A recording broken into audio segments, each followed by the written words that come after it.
भवभीति भेदनं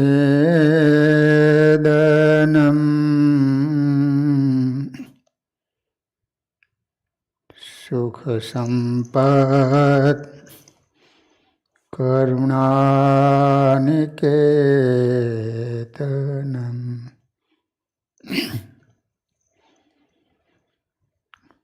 व्रतदानतपः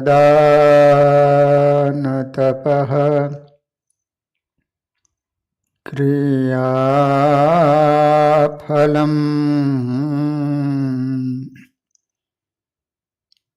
सहजानन्दगुरुं भजे सदा। ॐ अवतारिणि स्वामिनारायणाय नमो नमः। श्री हरि कृष्णाय घनश्यामाय नीलकंठाय सरयूदासाय नमो नमः। बोलो स्वामिनारायण भगवाननी। श्री हरि कृष्ण महाराजनी। श्री नरनारायण देवनी। श्री लक्ष्मी नारायण देवनी। श्री रेवती बड़देव जी महाराजनी जय। श्रीमद् भागवत जी में सप्तम स्कंध में सुखदेव जी महाराज परीक्षित राजा ने प्रहलाद चरित्र की कथा संभळावी रह्या छे। हिरण्यकशिपु प्रहलाद जी ने पूछे छे कि तमे शुं भण्या? प्रहलाद जी कहे छे कि श्रवणम कीर्तनम विष्णोः स्मरणम पाद सेवनम अर्चनम वंदनम दास्यम सख्यमात्म निवेदनम। 9 प्रकारनी भक्ति हूँ शीख्यो छुं। दास्य भक्ति, दास एटले गुलाम।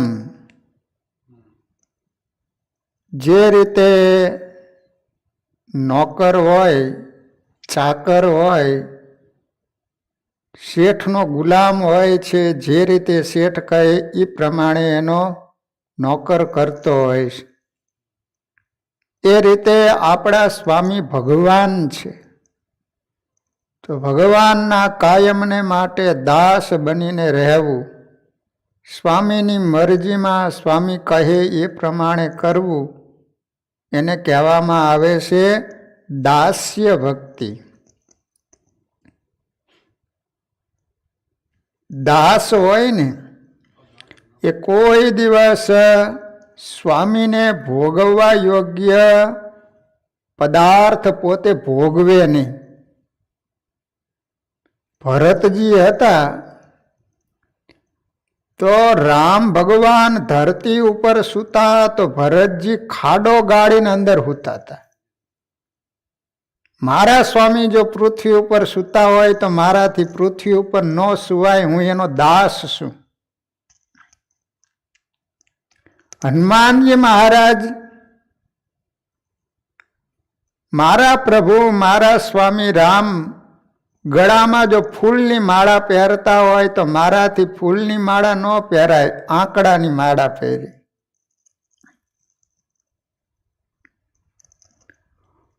પોપનો સોગંદ વિધિ હોય ને ત્યારે પણ બોલાવે છે, you are A servant of gods servants. ગુલામ એટલે ભાઈ હું તો હુકમનું પાનું એને ઈશારે કાપું, મેલો તો માર્ગ આપું એને રાજીપે રમવાનું. સખ્ય ભક્તિ. સખ્ય એટલે ભગવાનને મિત્ર બનાવવાના, ફ્રેન્ડ બનાવવાના. જે રીતે અર્જુનજી ભગવાનને મિત્ર બનાવ્યા, ભગવાનના સખા હતા. મિત્ર એટલે જેને જેમ મિત્ર આગળ નિષ્કપટ થઈએ, મા બાપ ભાઈને પણ ન કહે તે મિત્રને વાત કરે, તેમ ભગવાનને અને સંતને મિત્ર બનાવીએ તો એની આગળ નિષ્કપટ થવું, એનું નામ કહેવામાં આવે છે સખ્યમ. જે વાત તમે મા બાપને ન કહી શકતા હોય, બીજી કોઈ વ્યક્તિને ન કહી શકતા હોય, એ વાત પોતાના મિત્રને તમે કહી શકતા હોય. એમ ભગવાન અને સંત એની આગળ નિષ્કપટ થવું, એનું નામ કહેવામાં આવે છે સખ્યમ. કામરોડના દાજીભાઈ હતા. દાજીભાઈ તો એ એટલા બધા પાપી અને દુરાચારી હતા કે ઓલા ચકલા આવે ને એની જીભ કાપી અને ખાતા, એવા એ દાજીભાઈ હતા. પણ ગુણાતીતાનંદ સ્વામીની પાસે જઈ અને નિષ્કપટ થઈ ગયા સંતની આગળ કે મેં આટલું આટલું કર્યું છે જીવનમાં, દુરાચાર કર્યો છે, પાપ કર્યા છે, હિંસા કરી છે, કેટલાય પ્રાણીઓને મારી નાખ્યા છે. ગુણાતીતાનંદ સ્વામી કહે છે કે હવે તમે પંચ વર્તમાન પાડજો, દારૂ, માટી, ચોરી, અવેરી, વટલું ને વટલાવું ને. તો દાજીભાઈ કહે છે કે સ્વામી મારાથી બ્રહ્મચર્ય નહીં પડે, કારણ કે ચકલાની જીભ ખાધેલી છે. ગુણાતીતાનંદ સ્વામીની આગળ નિષ્કપટ થયા ને, સ્વામીએ એને સામે આમ દ્રષ્ટિ કરી, એના સામે આમ જોયું ને, ચાર આંખો ભેગી થઈ અને સ્વામીએ એનો કામ ખેંચી લીધો. કામ નામનો જે શત્રુ હતો એ ખેંચી લીધો અને દાજીભાઈને નિષ્કપટ કરી નાખ્યા, નિષ્કામી કરી નાખ્યા. પાપ છુપાવાથી વધે છે, સાધુને કહેવાથી નાશ કરે છે. ઘણા ભગવાન આગળ પણ કપટ કરે. ગઢપુરમાં એક ડોશીમાં હતા. સ્વામિનારાયણ ભગવાને કહ્યું કે તમારી પાસે કેટલા રૂપિયા છે? તો કે 250 રૂપિયા. નહીતર એની પાસે 500 રૂપિયા હતા. તો મહારાજ કે સારું તારે લઈ આવો.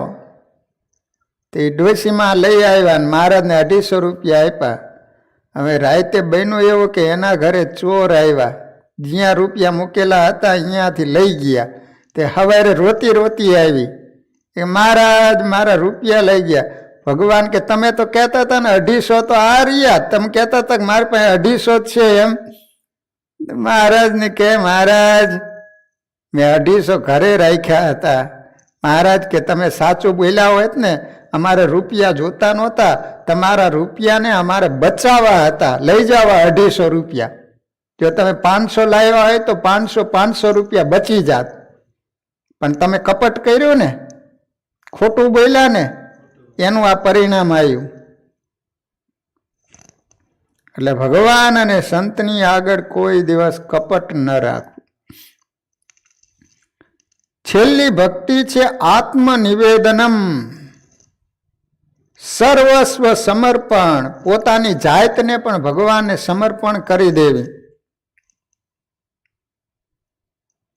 લોયાના 3જા વચનામૃતની અંદર મહારાજે સામત ભગતને યાદ કર્યા છે.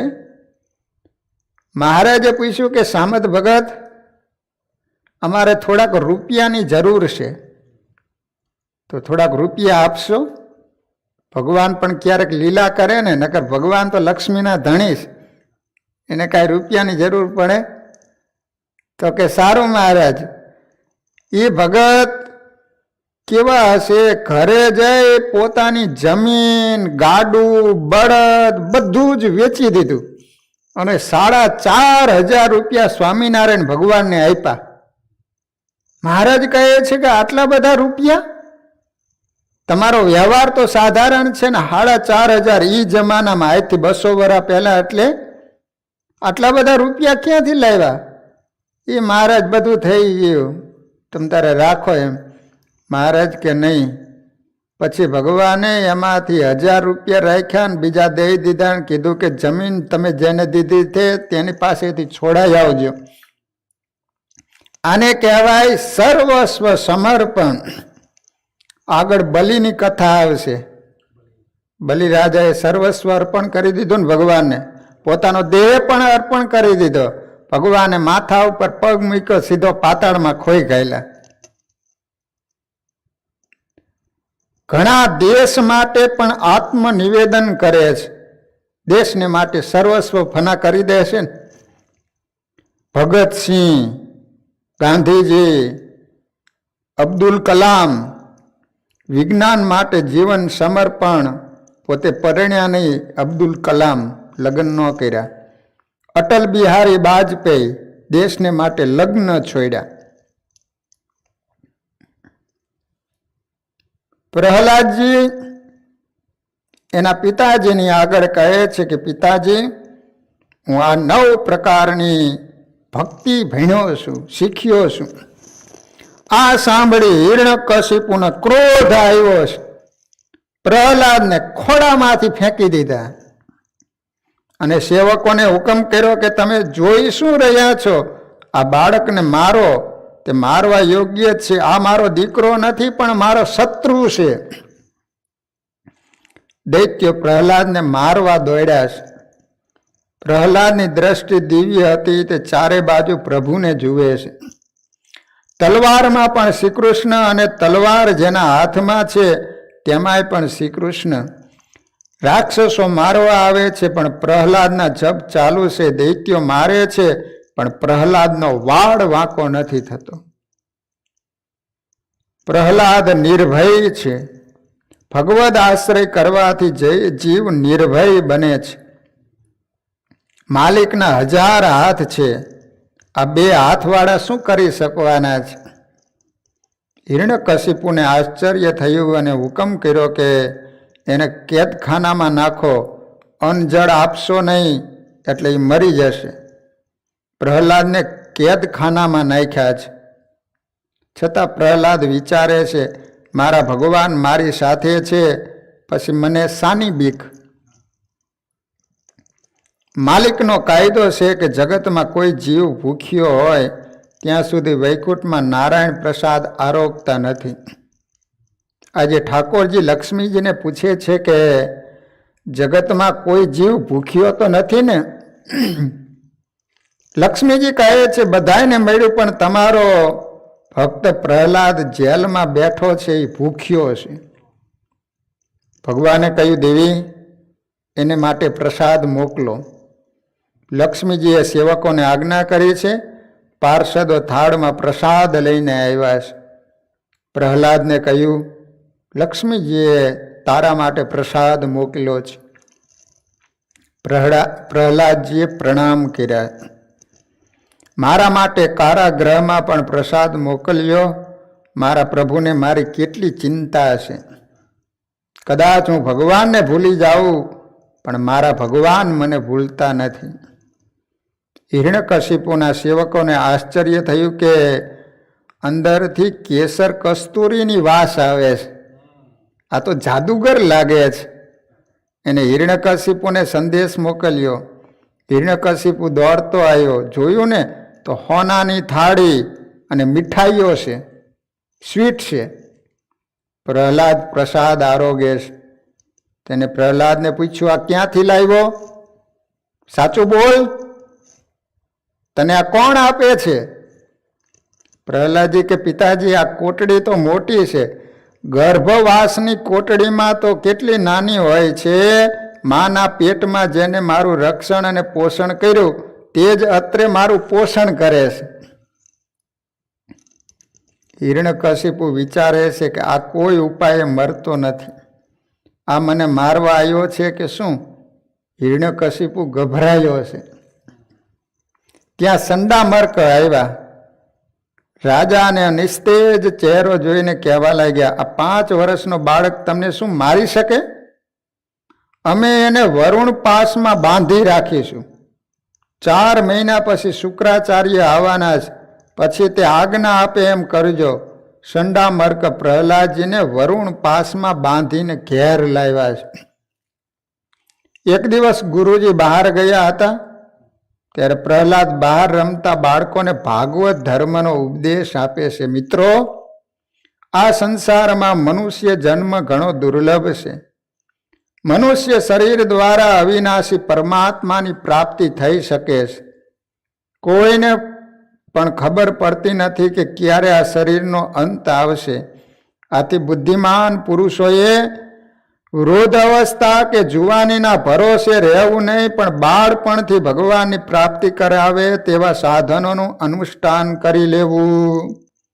હવે પ્રહલાદજી નાના નાના બાળકોને ભેગા કરી અને સુંદર મજાનો ઉપદેશ આપે છે. એ કે બાળકો, નાનપણથી જ ભગવાનની ભક્તિનો પ્રારંભ કરી દેવો જોઈએ. કૌમાર આચરેત પ્રાજ્ઞો ધર્માન ભાગવતાન્ય દુર્લભમ માનુષમ જન્મ તદપ્ય ધ્રુવમ મર્ચનમ. બાળપણથી ભગવાન ભજવા કારણ નક્કી નથી કે ક્યારે મરી જઈશું, માટે યુવાની કે ઘટપણના ભરોસે ન રહેવું, બાળપણથી જ ભજન ચાલુ કરી દેવું. દેહનો શું ભરોસો? क्या भरोसा है इस जिंदगी का, साथ देती नहीं ये किसी का. श्वास रुक जाएगा चलते चलते, समा बुझ जाएगा जलते जलते, दम निकल जाएगा आदमी का, क्या भरोसा है इस जिंदगी का. शरीरનો કોઈ ભરોસો નથી, કોઈ ગેરંટી નહીં. તમે ફ્રીજ લેવા જાઓ, ટીવી લેવા જાઓ તો એની ગેરંટી હોય, પણ આ શરીરની કોઈ ગેરંટી નહીં. અત્યારે આપણે ઊભા થઈ શકીએ કે ન પણ થઈ શકીએ, અહીંયા પૂરું થઈ જાય. કાર્યો ધર્મસ્તુ સત્વરમ.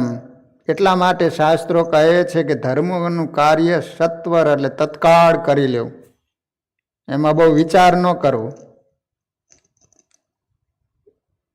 એક ભિખારી ધર્મરાજ યુધિષ્ઠિરની પાસે માગવા માટે આવ્યા. સાંજનો સમય થઈ ગયો હશે એટલે યુધિષ્ઠિરે કહ્યું કે તમે કાલે આવજો, કાલ તમે જે માગશો ને એ આપીશ. પેલા ભીમ હતા ને, એ વિજય નગારું હતું, એક નગારું મોટું. જ્યારે વિજય થાય ને ત્યારે નગારું વગાડે. તે ભીમ તો નગારું વગાડવા માંડ્યો જોર જોરથી. યુધિષ્ઠિરે પૂછ્યું, ભીમ આ વિજય નગારું કેમ વગાડ્યું, શાના ઉપર વિજય મેળવો? એ કહે છે કે તમે કાળ ઉપર વિજય ન મેળવો. તમે એમ કહેતા હતા કે કાલે હું દાન આપીશ, તું જે આવે છે. ત્યારે યુધિષ્ઠિરને ખ્યાલ આવ્યો કે ઓહો, શરીરનો કોઈ ભરોસો નથી. એક શેઠ હતા દલીચંદ, એ ગામમાં એક ભટ્ટજી રહેતા હતા. એને વિચાર આવ્યો કે આ શેઠ આમણે આમ મરી જાય છે, માટે એને ભાગવતની કથા સંભળાવી દો. એ શેઠ પાસે આવીને કે શેઠ, મારે તમને ભાગવતજીની કથા સંભળાવીશ. એ કહે છે કે અત્યારે તો માર્ચ એન્ડિંગ હાલે, માથા ઉપર માથું નથી, મારે સમય નથી. તે મહિના પછી આવ્યા શેઠ, હવે તો કથા સાંભળશો ને? તો કે નહીં નહીં નહીં, હમણાં મારા દીકરાના લગ્ન લીધા છે, અત્યારે સમય નથી. તે આમને આમ દિવસે ચાલ્યા ગયા. એમાં બરોબર એ ભટ્ટજી બહાર ગામ ગયા હશે ને, એ આવતા હતા ને ત્યાં આ બાજુ દલીચંદ શેઠ તો મરી ગયા. તે અગ્નિ સંસ્કાર કરવા માટે લઈ ગયા હતા શમશાને. અગ્નિ સંસ્કાર ચાલતો તો બધા માણસો બેઠા હતા. ત્યાં ભટ્ટજી નીકળ્યા. હજી અગ્નિ દીધો નહોતો, ચિતા ઉપર હુવરાયો હતો, અગ્નિ દેવાની તૈયારી જ હતી. ત્યાં ઓલા ભટ્ટજી નીકળ્યા એટલે પૂછ્યું કે કોણ મરી ગયું? કે આપણા ગામના દલીચંદ શેઠ. રામ રામ રામ રામ રામ રામ રામ રામ, દલીચંદ શેઠ મરી ગયા? તો કે હા, તે પોથી હારે જ હતી ભટ્ટજીની, તો અહીંયા તો પોથી ખોલીને ભાગવતની કથા ચાલુ કરી. એ કે અત્યારે શું કરો છો? એ કે હા અત્યારે એ નવરો થયો છે, જીવતો હતો ત્યાં સુધી એને ટાઈમ ન મળ્યો, અત્યારે શાંતિથી હૂતો હતો કથા સાંભળશે કે.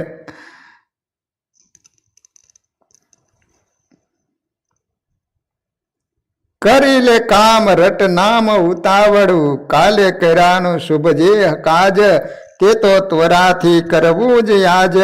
આ દેહ કેરો નહીં નિર્ધાર, ન થાય પૂરા મનના વિચાર. નાનપણથી જ ભગવાનની ભક્તિ કરવાની વાત પ્રહલાદ કરે છે બાળકોને. 500 વર્ષ શતમ અયાયુ, તદર્ધ ચાર્જિત આત્મનઃ, નિષ્કલે યદસૌ રાત્ર્યામ, શેતે અંધમ પ્રાપ્તિ સ્તમ. 100 વર્ષની આયુષ્યમાં અડધા તો હુવામાં વહી જાય છે, અડધી આયુષ્ય 50 વર્ષ તો હુવામાં જતા રહે. 20 વર્ષમાં બાળપણની અણસમજણમાં જતા રહેશે. 20 વર્ષ 20 વર્ષ કિશોર અવસ્થામાં રમવા કૂદવામાં, ગઢપણના 20 વર્ષમાં કંઈ કામ થતું નથી. વધેલા 20 વર્ષમાં એવા સંકલ્પ કરે છે જે ક્યારે પૂરા ન થાય. માટે બાળપણથી જ ભજન કરી લેવું. જિંદગીમાં કેટલો સમય કઈ રીતે જાય છે? જિંદગી આ નાની એની નાની સી કહાની, મહાજ્ઞાની કહે ધ્યાની કહે ફાની તો સવાની.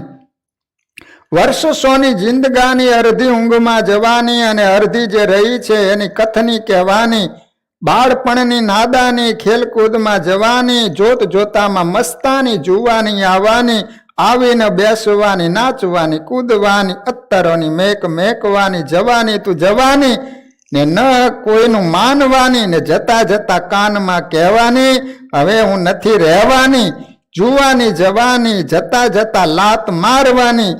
બચપણની નિશાની દેખવાની, આંખે ન દેખવાની, કાને ન સાંભળવાની. અરેસામાં જોતા બાપ દાદાની યાદ આવવાની. માટે કરી લ્યો કમાણી, આજે મુક્તિ પામવાની.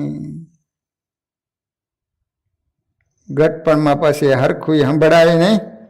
એટલા માટે તો નરસિંહ મહેતાએ ગાયું કે પ્રાતકાળમાં પ્રાણ હમારા અન્ન વિના શું થાય. ઘરના કહે છે મરતો નથી, એને પડી રહેતા શું થાય. ગઢપણ કોને મોકલું? બાળપણમાં જુવાનીમાં અડધું ગયું નહીં, ભક્તિ માર્ગમાં પગલું ભર્યું. ચેતો ચેતો શું ભૂલા છો ભાન, જીવન થોડું રહ્યું.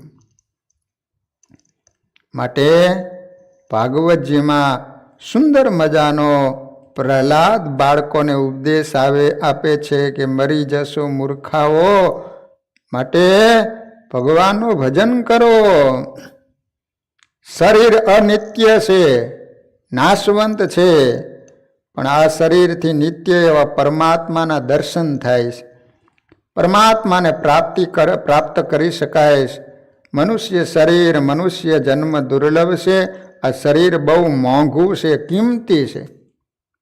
મોંઘો મનુષ્ય દે ફરી ફરીને, નહીં મળે વારંવાર. ભાઈ તું ભજી લેને કીર્તાર, ભાઈ તું ભજી લેને કીર્તાર. લાખો ગયા ને તું પણ જવાનો, મૂર્ખ મનમાં વિચાર. સાચું કહું છતાં જૂઠું માને તો, મુવા કુટુંબને સંભાર. ભાઈ તું ભજી લેને કીર્તાર. મનુષ્ય શરીર બહુ મોંઘું છે. એકવાર એક ખેડૂતને 1 લાખનો હીરો જડ્યો, ડાયમંડ.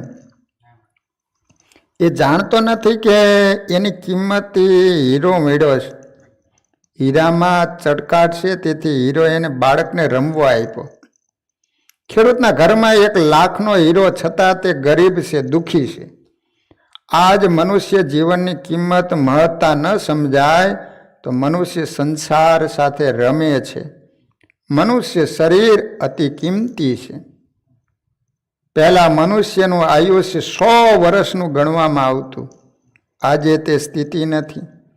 મનુષ્યના આયુષ્યના વર્ષોમાંથી અડધું આયુષ્ય નિદ્રામાં જાય. આયુષ્ય બાલ્યાવસ્થામાં અજ્ઞાનમાં અને કુમાર અવસ્થામાં ખેલકૂદમાં જાય છે. બાકીનું આયુષ્ય વધ્યું એમાંથી વૃદ્ધ અવસ્થાના વર્ષો બાદ કરીએ તો વૃદ્ધ અવસ્થામાં કાંઈ થઈ શકતું નથી. થોડા વર્ષ રહ્યા જુવાનીના, જે કામ ઉપભોગમાં જાય છે. આમાં આત્માનું કલ્યાણ માનવી ક્યારે સાધવાનો? માટે મનુષ્યએ આત્મકલ્યાણ માટે તરત પ્રયત્ન કરવો જોઈએ. કહ્યું છે કે જ્યાં સુધી શરીર રૂપી ઘર સ્વસ્થ છે, વૃદ્ધ અવસ્થાનું આક્રમણ નથી થયું, ઇન્દ્રિયોની શક્તિ ક્ષીણ નથી થઈ, આયુષ્યનો ક્ષય થયો નથી, ત્યાં સુધીમાં ડાયા માણસોએ પોતાના આત્મકલ્યાણ માટે પ્રયત્ન કરી લેવો જોઈએ.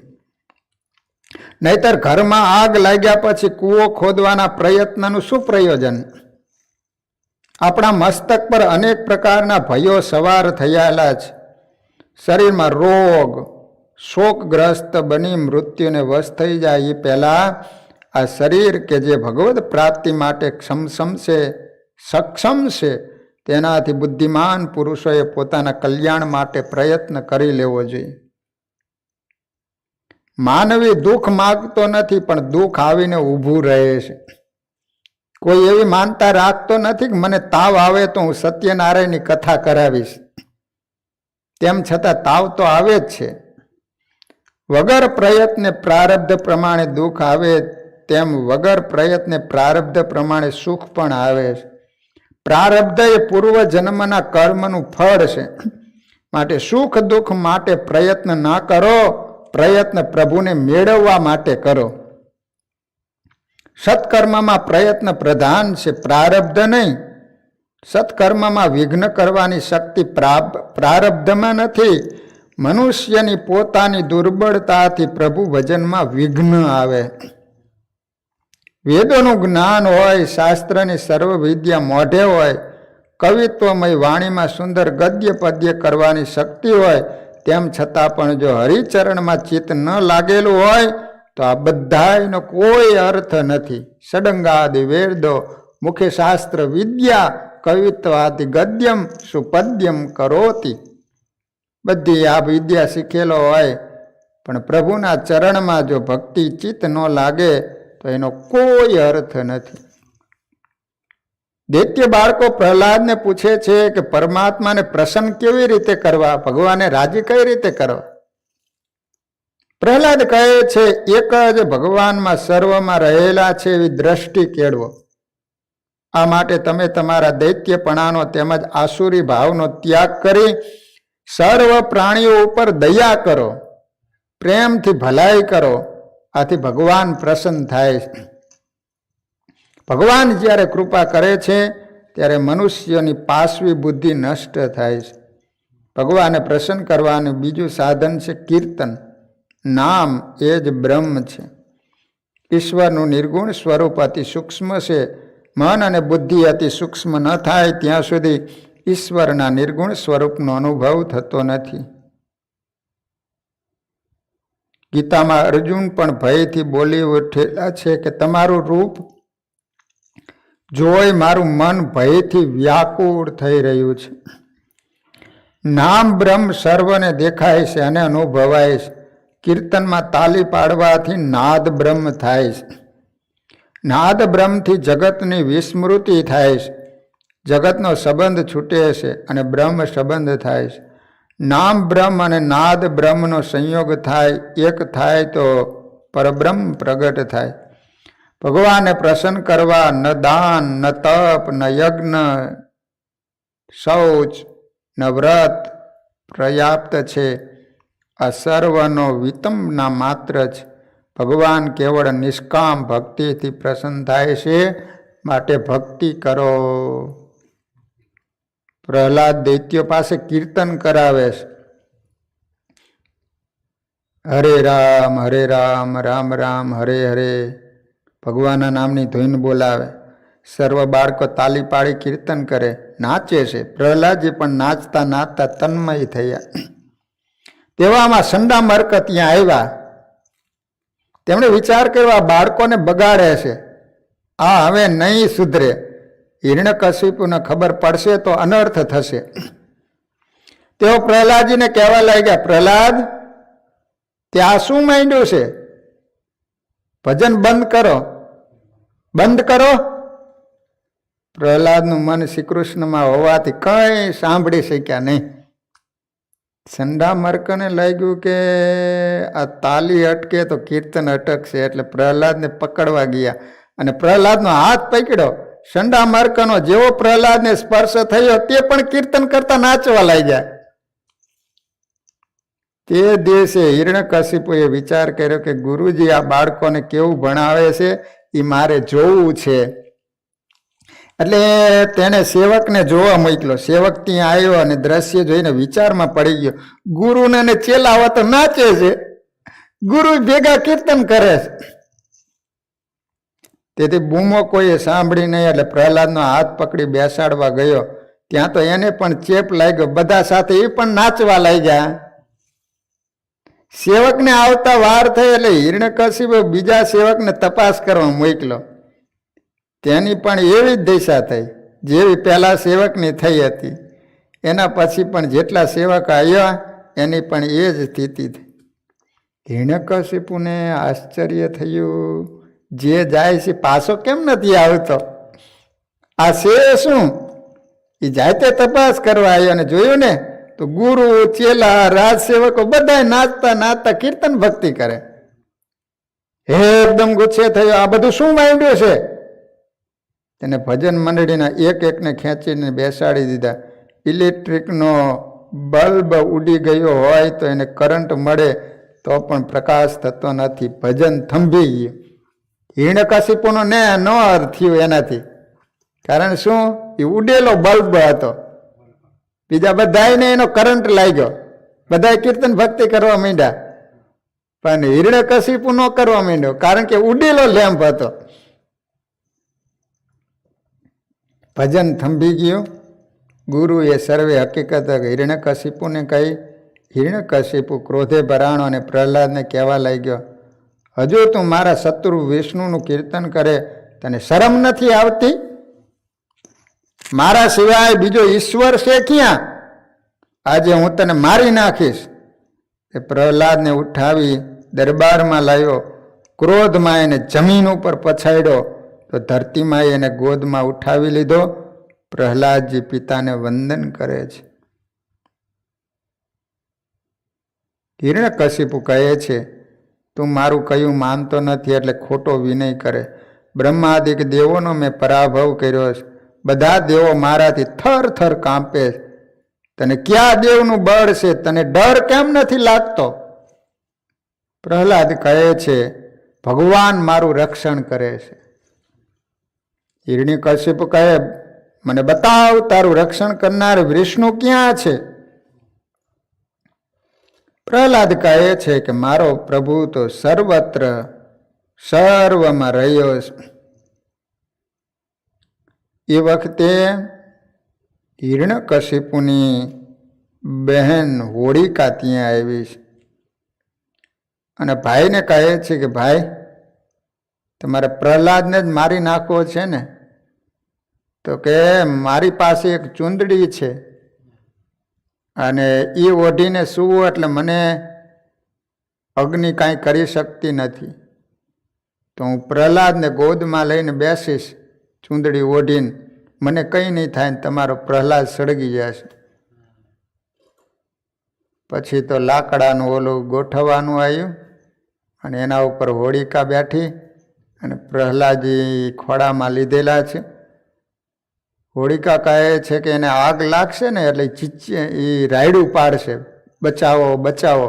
પણ તમારે બધા એટલો દેકારો કરવાનો કે પ્રહલાદની બૂમ જ ન સંભળાય. ત્યાં તો બધા અસુરો હતા. એ તો એવા ચીચિયારી પાડવા માંડ્યા. અગ્નિ મૂક્યો ને ભગવાને કર્યું એવું કે હોળિકા જે ચૂંદડી ઓઢીને બેઠી હતી ને એ ચૂંદડી ભગવાને પ્રહલાદજીને ઓઢાડી દીધી. એ હળગી ગઈ. ઊંધું થયું. ઘણી વાર નથી કહેતા ઊંધું થયું એટલે કે આ હોળી થઈ.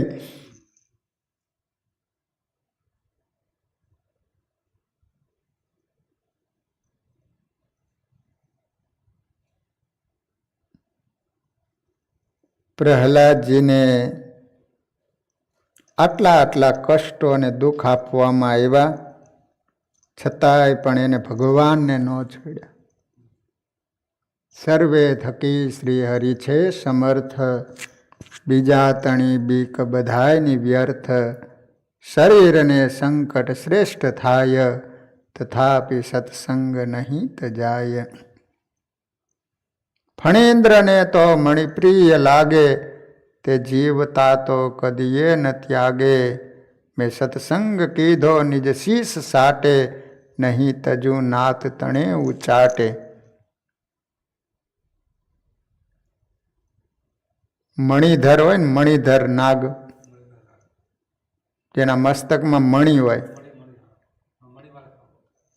એ જ્યાં સુધી જીવતો હોય ત્યાં સુધી કોઈની તાકાત નહીં કે એના મસ્તકમાંથી મણિ લઈ શકે. સતી નારી હોય, જીવતી હોય ત્યાં સુધી કોઈની તાકાત નહીં કે એને સતીત્વ એમાંથી પાડી શકે. અને લોભી હોય ને, લોભી, એ જ્યાં સુધી જીવતો હોય ત્યાં સુધી કોઈની તાકાત નહીં કે એની પાસેથી કોઈ પાંચ્યું કઢાવી શકે. આ લોભીઓ જીવે ત્યાં સુધી પાંચ્યું વાપરે નહીં, ક્યાંય મરી જાય એમણે. એટલે પ્રહલાદજી એને ગમે એટલા દુઃખ આવ્યા છતાંય પણ પ્રહલાદજીનો સત્સંગ મુકાવી ન શીખ્યા. પૂર્વે કર્યો છે સત્સંગ જેને, તેજો નથી ભય પામી તેને.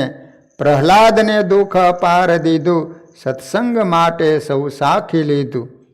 વિભીષણે જો સત્સંગ કીધો, તે ભ્રાત બીકે નહીં ત્યાગી દીધો. ડર્યો નહીં દે કે દુઃખ માટે, સત્સંગ રાખ્યો નિજ શીશ સાટે.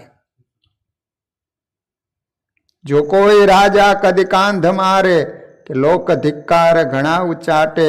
સંબંધી સર્વે પ્રતિકૂળ થાય, તથાપી સત્સંગ નહીં તજાય. ભક્તજનો, નિયમનું પાલન કરવું એ તલવારની ધાર ઉપર રહેવા જેવું કઠિન છે. અર્થાત નિયમોનું પાલન કરતા ઘણીવાર અતિ દુઃખો ભોગવવા પડે છે. તેવા દુઃખો ભોગવીને પણ સત્સંગ રાખ્યા છે, નિયમોનું પાલન કર્યા તેવા ભક્તોના થોડાક પ્રસંગો જોઈએ. સૌરાષ્ટ્રના કાઠિયાવાડ પ્રદેશમાં પીઠવડી નામનું ગામ છે. પીઠવડી, ત્યાં રૂડા પટેલ સારા હરિભગત થઈ ગયા. તેમને ત્યાં એક બહેન હતા, એનું નામ હતું રૂકમાઈબાઈ. તેમનું સાસરું હળિયાદ ગામમાં રફાડિયા કુટુંબમાં થયું હતું. એમના પતિનું નામ કલ્યાણભાઈ હતું. રૂકમાઈ બહેને નાનપણથી શ્રીહરિમાં નિષ્ઠા થઈ ગયેલ હતી, તેથી બીજા કોઈ દેવ દેવલાને માનતા નહીં. પરંતુ સાસરિયા પક્ષના માર્ગ કોઈ સત્સંગી નહોતા, તેથી એક બાવાને ગુરુ બનાવીને ગામમાં રાખ્યો હતો. રૂકમાઈબાઈ સાસરે આવ્યા એટલે સસરાના સંબંધીઓએ કહ્યું, ચાલો આપણા ગુરુજી પાસે, અને કાન ફૂંકાવી ગુરુ મંત્ર લઈ કંઠી બાંધો. ત્યારે રૂકમાઈબાઈને કહ્યું કે મેં સ્વામિનારાયણ ભગવાનની કંઠી બાંધી છે, એટલે હું બીજાની કંઠી નહીં બાંધું. રૂકમાઈ બહેનની વાત સાંભળી આખા ઘરના લોકોને ગમ્યું નહીં, તેથી હેરાન કરવાનું શરૂ કર્યું. શ્રીજી મહારાજની કંઠી તોડી નાખવાનું દબાણ કર્યું.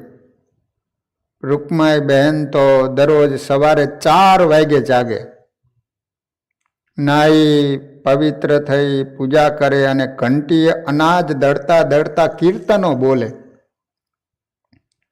આવી ભક્તિ જોઈને ઘરના સર્વે લોકોએ ઉપદ્રવ શરૂ કર્યો. દાળ શાક અને કઢીમાં લસણ નાખે. તેથી રૂકમાઈ બહેન છાશ અને રોટલો જમવા લઈ ગયા. તે જોઈને એની સાસુ અને નણંદે ડુંગળી લઈને રોટલા ઉપર ઘસવાનું શરૂ કર્યું. તેથી રૂકમાઈ બહેન કેવળ દૂધ પીવા લઈ ગયા. પછી તો પાણીના ગોળામાં પણ ડુંગળીના ગાંઠિયા નાખવાનું શરૂ કર્યું. તેથી એને કૂવે જઈને પાણી પીવાનું શરૂ કર્યું. આટલા ઉપદ્રવ કરવા છતાં સત્સંગ છોડ્યો નહીં, કંઠી તોડી નહીં. તેથી એના સાસુ નણંદે પૂજા સંતાડી દીધી તથા રૂકમાઈ બહેનના પતિને એની વિરુદ્ધમાં બોલીને ઉશ્કેર્યો. એના કારણે રૂકમાઈ બાઈને મારવા લાગ્યો.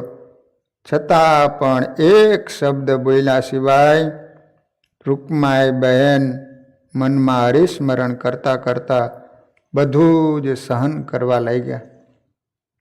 એકવાર બહાર જવાની બંધી કરી ખાવા પીવાના તમામ પદાર્થોમાં ડુંગળી લસણ નાખી દીધા. એના કારણે રૂકમાઈ બાઈને અન્નજળ વિના 7 ઉપવાસ થયા. છતાં પણ ભગવાનનું ભજન છોડ્યું નહીં. આટલી બધી ધીરજતા જોઈને શ્રી હરિએ 7મી રાત્રિએ દર્શન દીધાને બોલ્યા, રૂકમાઈ બાઈ, તમારી દ્રઢતા જોઈને હું બહુ રાજી થયો છું. તમે એ સત્સંગ ખાતર અનેક કષ્ટો સહન કર્યા છે, માટે તમારી નામના સંપ્રદાયમાં અમર થઈ જશે. બોલો, હવે તમારે અહીંયા રહેવું છે, ગઢપુર આવવું છે? ત્યારે રૂકમાઈ બહેને કહ્યું, મહારાજ, અહીંયા તો યમપુરી છે, મને ભજન કરવા દેતા નથી, મારે ગઢડા લઈ જાઓ. ત્યારે શ્રી હરિ બોલ્યા, આંખો મીચી જાઓ. એટલે એને આંખો મીચી. પછી ભગવાન બોલ્યા, હવે ખોલી નાખો. તુરંત ખોલીને જોયું ને, ત્યાં તો દાદાનો દરબાર ગઢ. આવું આશ્ચર્ય જોઈને રૂકમાઈ બહેન રાજી રાજી થઈ ગઈ. ત્યાં રહીને ભજન કરવા લાગ્યા. પછી તો સમય જતાં શ્રી હરિએ વરદાન આપીને પાછા રૂકમાઈ બહેનને પોતાના સાસરે હળિયાદ મોકલા હતા. તેથી એને આખા ગામમાં સત્સંગ કરાયો. આજે પણ એ ગામમાં સત્સંગ સારો છે. સ્વામિનારાયણ ભગવાનનું મંદિર પણ છે. કહેવાનો આશય કે આટલા કષ્ટો આપ્યા, દુઃખ આપ્યા, છતાંય પણ રૂકમાઈ બાઈએ સત્સંગ છોડ્યો નહીં. પ્રહલાદની પેઠે સત્સંગ રાખ્યો. એ ભક્તો, સૌરાષ્ટ્રમાં મેંગણી નામનું ગામ છે, મેંગણી, જ્યાં મહાન ભક્ત માનભા ગોપાળાનંદ સ્વામીના સમાગમથી થઈ ગઈ. તેમને એક દીકરી હતું, એનું નામ હતું નાનુબા હતું. નાનપણથી સારા સંસ્કાર મેળવેલા, તેથી શ્રી હરિની પાકી નિષ્ઠા થઈ ગઈ હતી. યુવાન થતાં એને ભડકલા ગામના દરબાર સાથે પરણાવ્યા. નાનુબાઈએ સાસરે આવીને જોયું ને, ત્યાં તો મહેલની અંદર અનેક દારૂના શીશાઓ, અનેક પ્રકારના માંસની બનાવેલી જુદી જુદી વાનગીઓ, તેમજ પાંજરામાં પૂરેલા અનેક કુકડાઓ. આ બધું જોઈને નાનુબાઈએ નોકરાણીને પૂછ્યું, દારૂ માંસ અને કુકડાઓને અહીંયા કેમ રાખ્યા? ત્યારે દાસીએ કહ્યું, તમારા લગ્ન થયા, તેથી માતાજીને એનું નૈવેદ્ય કરવાનું છે. એમ વાત કરતી હતી ત્યાં નાનુબાઈનો પતિ આવ્યો ને કહેવા લાગ્યો, આજે માતાજીના દર્શને જવાનું છે અને ત્યાં ધરાવેલ નૈવેદ્યની પ્રસાદી પ્રથમ આપણે બંનેને જમવાની છે, પછી જાનવાળા જમશે. આવું સાંભળીને નાનુબાને પેટમાં ફાડ પડી અને મનોમન શ્રીહરિને પ્રાર્થના કરવા લાગ્યા, હે પ્રભુ, મને આ પાપથી બચાવજો, મારો ધર્મ સાચવજો, સત્સંગ દ્રઢ રાખવાનું મને બળ આપજો. પછી વરઘોડિયા માતાના મઢમાં ગયા અને માતા આગળ બેસાડીને બ્રાહ્મણો પૂજા કરવા લાગ્યા. પછી નાનુબાને પ્રણામ કરવાનું કહ્યું, પરંતુ એને પ્રણામ કર્યા નહીં.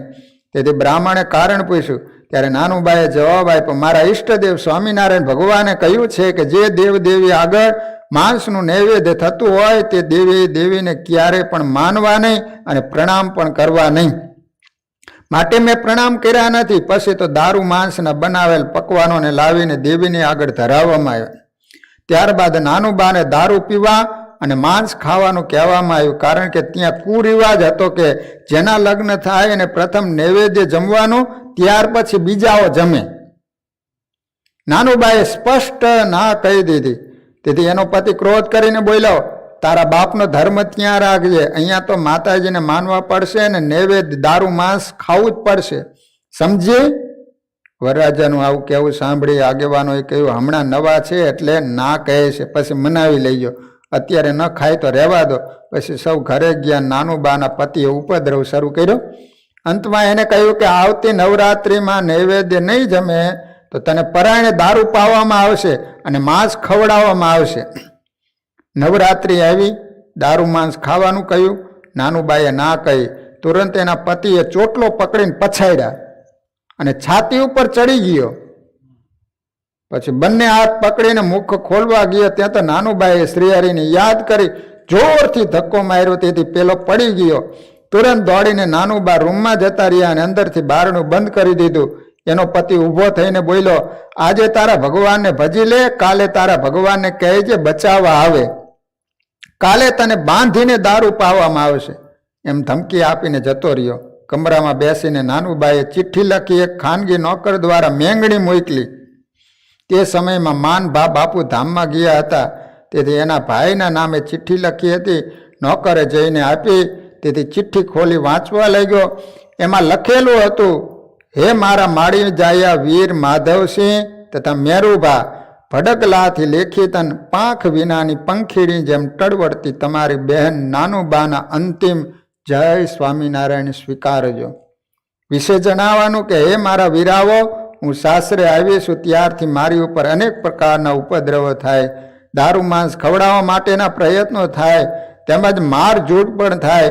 આવતીકાલે મને બાંધીને દારૂ પીવડાવવામાં આવશે એમ ધમકી આપીને મારા પતિએ કહ્યું, તે માટે હું અફીણ પીને મારી જિંદગી પૂરી કરવાની છું, પરંતુ દારૂનું પાન કરીને ધર્મનો ત્યાગ કરી શ્રીજી મહારાજે કહેલ નિયમનો ત્યાગ કરવાની નથી. તે માટે તમારી બહેનનું જીવતા મુખ જોવા ઈચ્છતા હો તો કાલે ભડકડા આવી જજો. જો તમારાથી કાલે ન આવી શકાય તો પછી તમારી બહેનનું ખાપણ કોઈ પણ મૃત્યુ પામેલ વ્યક્તિને ઓઢાડવામાં આવતું વસ્ત્ર મોકલાવજો. ચિઠ્ઠી વાંચતા વાંચતા માધવસિંહના 3.5 કરોડ રૂવાડા ઊભા થઈ ગયા અને રોમે રોમમાં ક્રોધ વ્યાપી ગયો. તુરંત મેરુભાને બોલાવવા માટે એક માણસને મારતે ઘોડે મોકલ્યો. મેરુભા ધાંગધ્રા રાજ્યના સેનાપતિ હતા, તેથી ત્યાં રહેતા હતા. ઘોડે સવારે આવીને મેરુભાના હાથમાં ચિઠ્ઠી આપી. વાંચીને તુરંત સમગ્ર સૈન્ય લઈ મેરુભા મેંગણી આવ્યા. ત્યાંથી માધવસિંહે સૈન્ય તૈયાર કર્યું. પછી સૈન્ય સહિત બંને ભાઈઓ મારતે ઘોડે ભડકલા આવી પહોંચ્યા.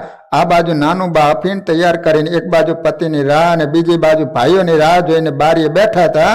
ત્યાં તો દરવાજાના બારણેથી અવાજ આવ્યો, શું વાટ જોઈ રહ્યા છે? ન ખોલે તો તોડી નાખો બારણું અને બાંધી દો પલંગ સાથે. હું પછી જોઉં છું કે તેનો ભગવાન બચાવવા આવે, એમ નોકર અને નાનુબાનો પતિ કહેતો હતો. આવું સાંભળતા હોય તો નાનુબાએ અફીણનો કટોરો હાથમાં લીધો. શ્રીહરિનું સ્મરણ કરીને જ્યાં પીવા માટે ગયા ત્યાં તો દરબાર ગઢમાં હાકલાન પડકારા સંભળાવા લાગ્યા. એથી નાનુબાએ બારીએથી નીચે જોયું. ત્યાં પોતાના બંને ભાઈઓને સૈન્ય સહિત જોયા. નીચે પરસ્પર સૈનિકો લડતા હતા, બૂમો પાડતા હતા. કેટલાક ઘાયલ થયા હતા, કેટલાકના મૃત્યુ થયા. આ બધું જોવામાં ઓતપ્રોત બન્યા હતા. ત્યાં તો કડેડાટ કરતો દરવાજો ખુલ્લો અને ક્રોધે ભરાયેલો નરપિચાસ નાનુબાનો પતિ હાથમાં દારૂની બોટલ લઈને આવ્યો. નાનુબા પાસે આવીને જોરથી પકડીને દારૂની બોટલ ખોલવા ગયા. ત્યાં તો જેમ હરણને અચાનક પકડીને ચિત્તો પછાડે એ માધવસિંહ અને મેરુભાઈ અચાનક આવીને છલાંગ મારી પેલા નરાધમનું ગળું પકડીને પછાડ્યો, ખૂબ માર્યો. પોતાની બહેનને વિધવાના કપડા